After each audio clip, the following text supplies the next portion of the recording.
इस कहानी का शीर्षक है सर्दी की दुखदाई कहानी। सर्दी का मौसम भी कितना अनोखा होता है। जब नवंबर में यह प्रारंभ होता है तो इतना कष्टमय नहीं लगता, लेकिन जब दिसंबर नज़दीक आता जाता है तो सुबह शाम का पारा नीचे ही रहता है।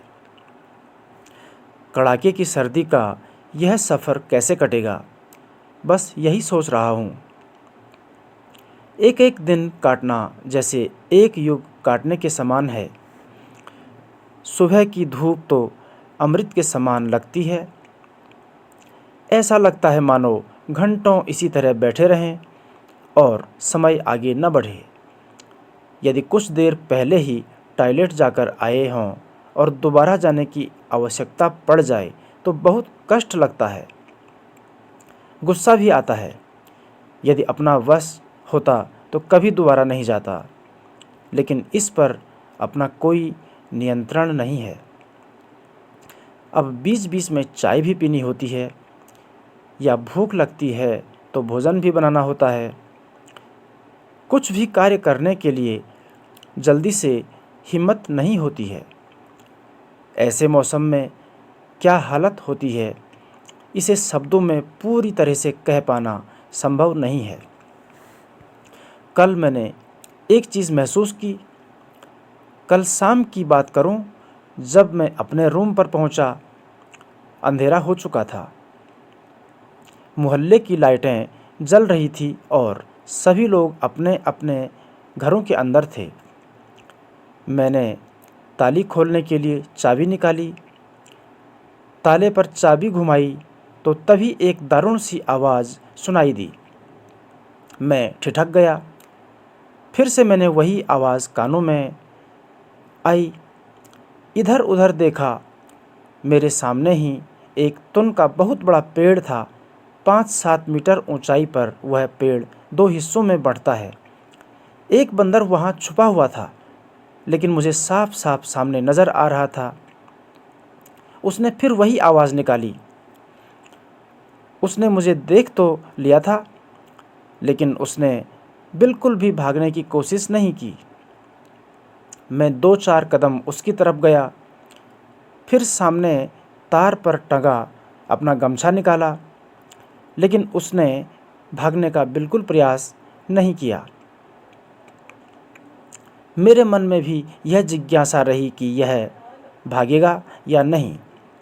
मैंने कई बार देखा है कि कुछ लोग इस प्रकार नज़दीक आए हुए जानवरों को अकारण पत्थर लकड़ी मार देते हैं। उन्हें चोटिल कर अपनी निशानेबाजी पर आत्ममुग्ध होते हैं, क्योंकि वहाँ पर आम रास्ता भी था और इस समय शराबियों का आवागमन भी रहता है। खैर, मैं अब अंदर चला गया। तभी आसपास के पेड़ों से भी इसी तरह बहुत से बंदरों की चिल्लाने की आवाज़ें आई। पहले तो मुझे समझ नहीं आया कि ये इस प्रकार की आवाज़ें क्यों कर रहे हैं। बाहर का पारा गिर रहा था और घर के अंदर भी मेरे हाथ पैर कंपा रहे थे। थोड़ी थोड़ी देर में वे इस प्रकार की आवाज़ें निकालकर अपनी उपस्थिति का एहसास करा रहे थे। अब तक मुझे उनकी इस आवाज़ का रहस्य समझ आ चुका था।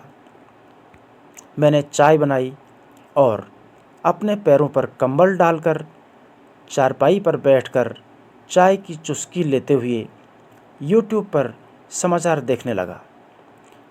मन का एक कोना यह सोच रहा था कि ये सभी जानवर जिनके घर पेड़ों पर, पहाड़ों पर व गुफाओं में हैं, इतनी सर्दी में ये कैसे जीते हैं। हम लोग आसानी से इस निर्णय पर पहुंच जाते हैं कि उनको सर्दी नहीं लगती, लेकिन आज महसूस हुआ कि उनको भी सर्दी लगती है। वे इस कष्ट में रोते भी हैं। प्रकृति प्रदत्त कष्ट उनको भी होते हैं, लेकिन उनके पास इस कष्ट को सहने के सिवा कोई चारा नहीं है। उनके पास हमारे जैसा घर नहीं होता है और वे बना भी नहीं सकते हैं। मुझे लगता है कि प्रकृति के साथ जीवन की इस लड़ाई में कई जानवर मर जाते होंगे। मैं स्वयं इस सर्दी में रात्रि में 1 घंटे भी बाहर नहीं रुक सकता। हे मालिक, ये क्या न्याय व्यवस्था है तुम्हारी।